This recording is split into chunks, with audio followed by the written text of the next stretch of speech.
Corona virus सिर्फ सेहत के लिए दुश्मन नहीं है, बल्कि किसी भी देश की अर्थव्यवस्था के लिए भी बड़ा खतरा है। जब अर्थव्यवस्था गड़बड़ा जाएगी तो रोजगार के साधन भी ठप हो जाएंगे, क्योंकि कंपनियों की आर्थिक सेहत खराब हो जाएगी। अपना खर्चा चलाने के लिए वो अपने यहां काम करने वाले लोगों की संख्या में कटौती करेंगी। अगर ऐसा होगा तो बेरोजगारी भी अचानक बढ़ेगी, और ज्यादातर लोगों का मानना है कि निजी क्षेत्र की कंपनियों में ऐसा ज्यादा होगा। यानी वहां काम करने वाले लोग कोरोना वायरस की वजह से चल रहे लॉकडाउन से ज्यादा प्रभावित होंगे। अगर आपकी भी यही सोच है तो आपको रुकना पड़ेगा, क्योंकि इसकी जांच अब सरकारी नौकरियों तक भी यानी इसकी आंच पहुंचेगी। महाराष्ट्र में जो इस साल से प्रतियोगी परीक्षाओं के लिए सरकारी नौकरियों का सपना देख रहे थे, उनके लिए झटका है। महाराष्ट्र सरकार ने बिगड़े आर्थिक हालात और अर्थव्यवस्था को पटरी पर लाने के लिए सभी सरकारी नौकरियों पर रोक लगा दी है। हालांकि इससे लोक स्वास्थ्य और मेडिकल एजुकेशन को छूट मिली है। इसका मतलब यह कि दूसरे सरकारी विभागों में भर्तियां फिलहाल नहीं होंगी। इसके अलावा महाराष्ट्र सरकार ने यह भी साफ किया है कि किसी भी नई योजना या फिर सरकारी स्कीम पर वो खर्च नहीं करेगी। दरअसल कोरोना वायरस से देश में सबसे ज्यादा महाराष्ट्र ही प्रभावित है।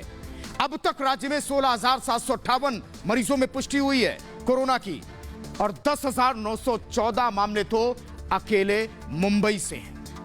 अब तक कोरोना वायरस के रोकथाम से जुड़ी वैक्सीन तो नहीं मिली। इसी बीच वैज्ञानिकों और डॉक्टरों को एक चिंता खा रही है।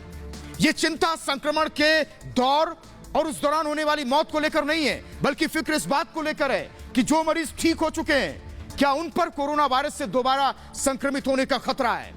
हालांकि यह माना जा रहा था कि जो इंसान कोरोना संक्रमित हो जाता है तो संक्रमण के करीब 1 हफ्ते बाद ही उसका शरीर एंटीबॉडीज बनाने लगता है, जिसकी वजह से वो करीब 14 दिनों के बाद ठीक हो जाता है।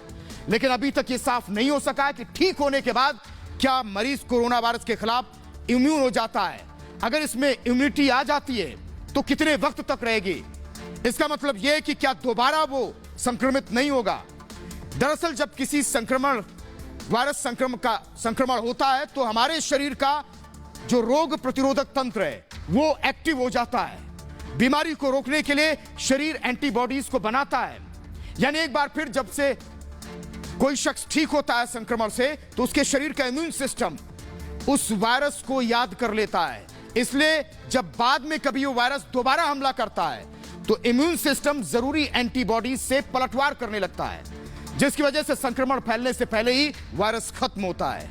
अलग अलग वायरस के खिलाफ इम्यूनिटी की मियाद अलग अलग समय तक होती है। यानी कि सीधे तौर पर ऐसा नहीं है कि एक बार अगर कोई शख्स कोरोना पीड़ित हुआ, अगर दोबारा अटैक करता है तो उसे ठीक होने में कम वक्त लगता है।